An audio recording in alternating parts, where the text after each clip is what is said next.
माझे. मी आता 4थीत शिकत आहे. माझ्या शाळेचे नाव जिल्हा परिषद प्राथमिक शाळा पाले. माझ्या कथाकथनचा विषय आहे स्वराज्य स्थापनेची प्रतिज्ञा.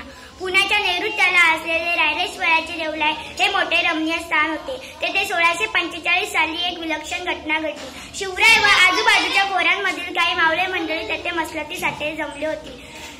त्या किर्र अरणा झाडाझुडपा रायरेश्वराच्या देवलाय लपलेल्या शिवरायाबरोबर कसली खलबत्ती मावळे करत होती. श्री शंकरापाशी कोणते मागणे मागत होती. शिवराय अजून वयाने कितीतरी लहान होते, पण त्यांच्या मनाची भरारी अत्यंत मोठी होती. त्यांनी एक मोठा घाट घातला.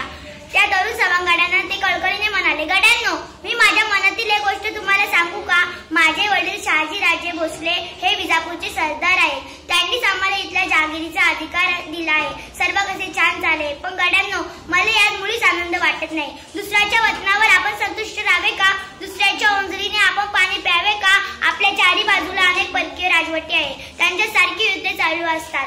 आपले सैनिक त्यांना आफ मारतात. कुटुंबाच्या कुटुंबे देशोधडीला लागतात. एवढे सोसून आपल्या पदरी काय तर गुलामगिरी. आपण हे किती दिवस सहन करायचे? दुसऱ्यासाठी किती काळ खपायचे? सांगा, तुम्ही सांगा. वतनाच्या लोभाने आपण असेच चालू द्यायचे का? शिवराय आवेशाने बोलत होते. त्यांचा चेहरा रागाने लाल झाला होता. बोलता बोलता ते थांबले. त्या तरुण सवंगड्यांकडे पाहू लागले. त्यांच्यातला एक जण म्हणाला, बोला राजे, बोला. आपला मनोदय सांगा आम्हाला. तुम्ही जे सांगाल ते आम्ही करण्यास एका पायावर तयार आहोत. हो राजे, तुम्ही जे सांगाल ते आम्ही करू. आमचे प्राणही देऊ. ते तरुणवीर तेजस्वीने एका आवाजात बोलले. मावळ्यांच्या शब्दांनी शिवरायांना स्मरण चढले. ते आनंदाने म्हणाले, गड्यांनो, आपला मार्ग ठरला. आपण सर्वांनी झटायचे, खपायचे, सर्वांनी प्राण अर्पण करायला तयार व्हायचे. आपले ध्येय म्हणजे तुमचे, माझे, सर्वांचे हिंदवी स्वराज्य, स्वतंत्र राज्य स्थापन करायचे.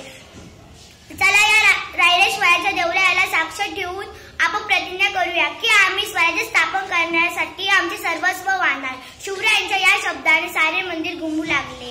स्वराज्य स्थापन व्हावे असे मातोश्रींचे मनी होते. त्यांचे मनोरथ पूर्ण करावे असे शिवरायांनी ठरवले. शिवराय पुण्यात आल्या आल्या लाल महालात गेले. ते मातोश्रींना भेटण्यासाठी गेले. रायरेश्वराच्या देवळात घडलेला प्रसंग मातोश्रींना सांगितला. मातोश्रींना धन्य धन्य वाटले.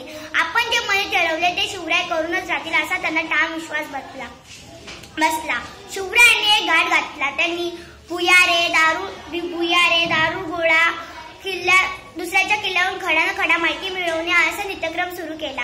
एके दिवशी 12 मावळे आपले वतन सांभाळत होते. त्यांना आपल्या वतनाचा विलक्षण लोभ होता.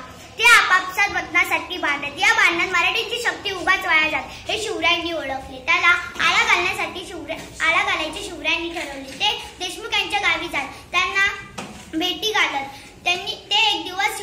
शिवराय एक दिवस देशमुख यांच्या गावी गेले व त्यांना भेटी घातल्या. त्यांना धन्य धन्य वाटले. आपण हे काय करत होतो? रयतेवर अन्याय करत होतो. आपण शिवरायांचे ऐकले पाहिजे असा त्यांना विश्वास बसला. शिवरायांचे वडील शहाजीराजे भोसले हे विजापूरचे सरदार होते.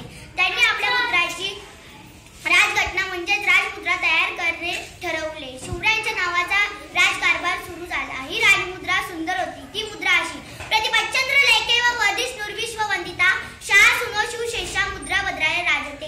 ही राजमुद्रा सुंदर होती. राजमुद्रा म्हणजे स्वराज्य स्थापनेचा एक संकेतच होता. शिवरायांनी आपल्या मावळ्यांच्या मदतीने स्वराज्य स्थापन केले. अशा शिवाजी छत्रपती महाराजांना माझा मानाचा मुद्रा. एवढे बोलून मी माझे भाषण संपवते. जय जिजाऊ, जय शिवराय, जय महाराष्ट्र.